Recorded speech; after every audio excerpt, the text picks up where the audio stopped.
these Americans are working specifically on behalf of anti-American regimes. And again, perhaps the biggest irony of this all being this is all perfectly legal. As long as they disclose what they are doing, they are not committing any crime. So they can be working with whatever heinous regime around the world they would like. They could even go to Pyongyang and represent the North Koreans. Now, to the foreign lobbying industry in the US and the threat it poses to democracy.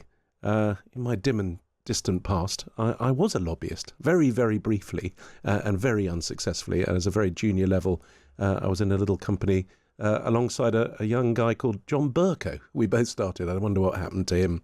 But anyway, according to the author and campaigner Casey Michel, it poses a real threat to democracy. His book, Foreign Agents, investigates those Americans who represent and talk up the interests of foreign countries in Washington, often for problematic regimes. He describes the book as a chronicle of Americans who've opted to take their talents to the despots. Casey Michel oversees the Human Rights Foundation's Combating Kleptocracy program and joins me now. Hello, Casey. Hello, Dom. Thanks so much for having me. Well, thank you. I mean, you have a lot more skin in the game in this than me, but I did just briefly dip into it a very, very long time ago, so I find this fascinating. Why is this more than just individuals earning money by doing PR jobs? Well, that's a great question. You know, in the United States of America, lobbying in and of itself is a constitutionally protected right.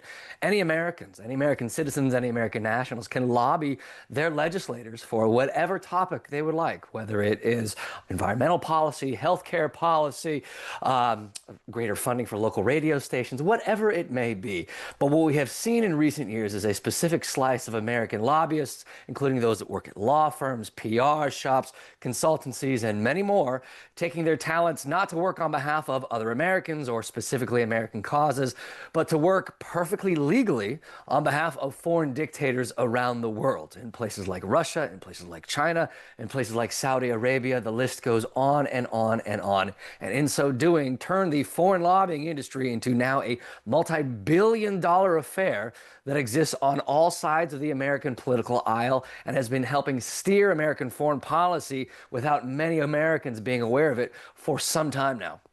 I remember when I was a lobbyist and sort of saying, is this okay, what we're doing, persuading people and stuff? We were always told that really MPs were very busy people and they had a lot of issues which they couldn't possibly be all over. And you were there simply to sum stuff up for them and to help them make the right decision. How often are lobbyists open and honest about who they're representing and the financial reasons behind their conversations on Capitol Hill?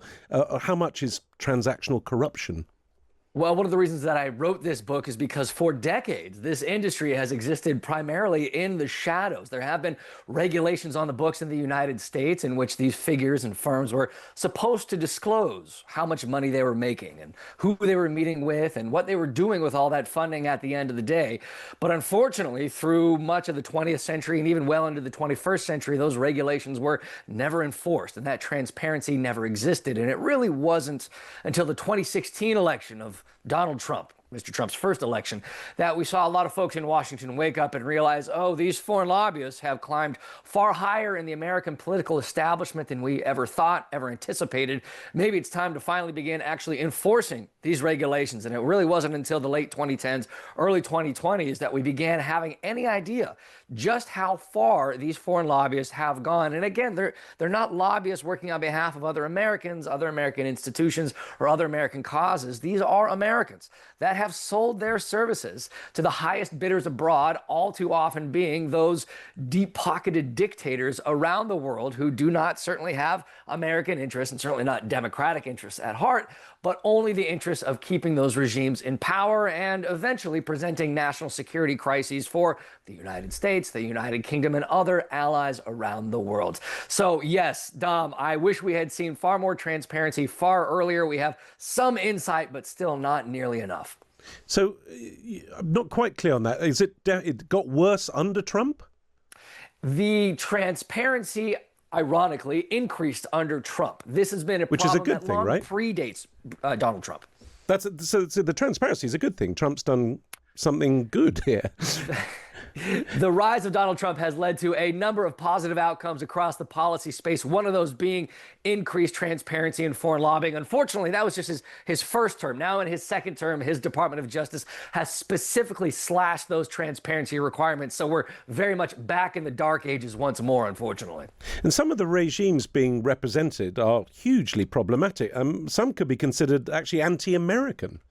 This is one of the great ironies, that these Americans are working specifically on behalf of anti-American regimes. And again, perhaps the biggest irony of this all being this is all perfectly legal. As long as they disclose what they are doing, they are not committing any crime. So they can be working with whatever heinous regime around the world they would like. They could even go to Pyongyang and represent the North Koreans. One of the gentlemen I describe in the book, he had a whole roster of dictator clients around the world, from Liberia to Russia, one of those being Saddam Hussein in Iraq, that he was representing in Washington. He was Saddam's mouthpiece in Washington, and again, not committing any crimes in doing so whatsoever.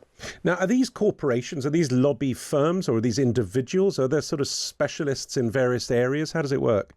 It really crosses the range. Some of them are individuals that are effectively freelancing their services.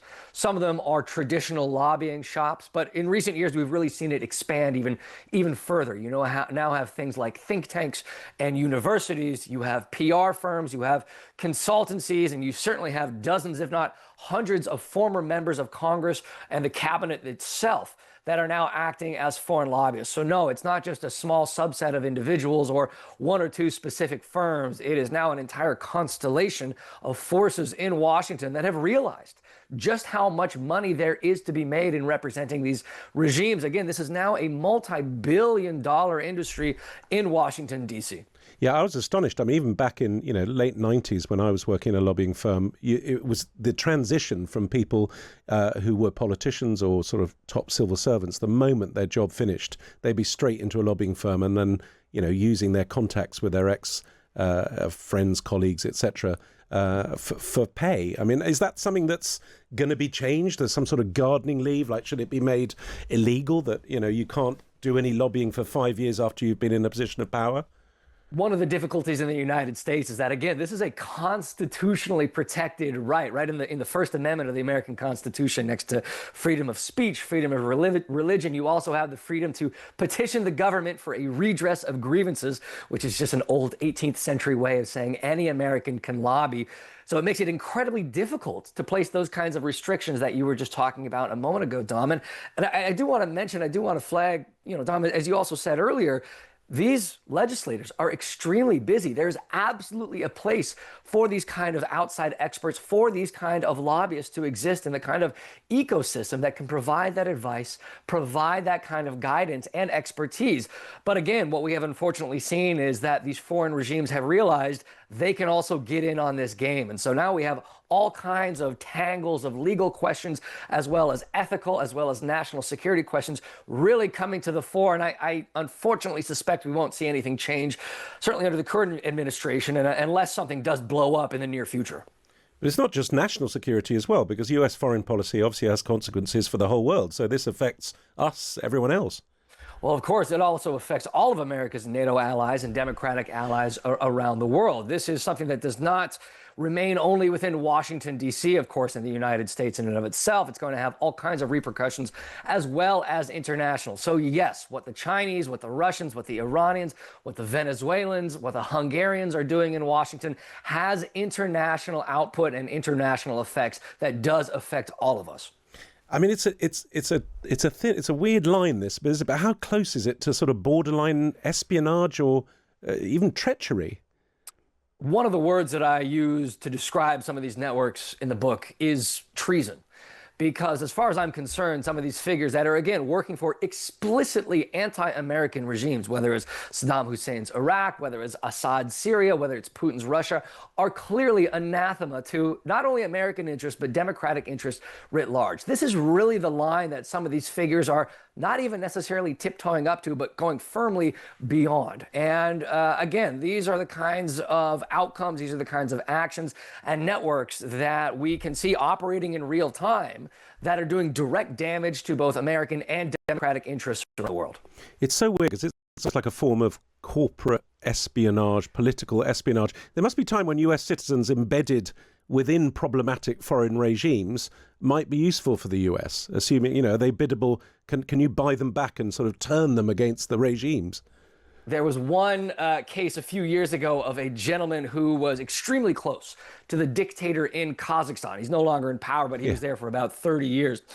And he ended up not only lobbying on his behalf, but helping even structure some of the offshore finance networks that helped this dictator move millions, if not billions of dollars abroad.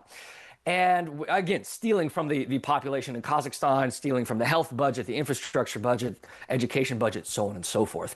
When he was eventually prosecuted, his defense was he was just doing his patriotic duty because he was also funneling information back to the American government about what this regime was doing. And it ended up being that defense ended up succeeding, and he was acquitted of these charges. And again, this is just one figure, one firm for one regime around the world. I have no doubt that line of logic and defense is used time and time and time again by these successful lobbyists around the world.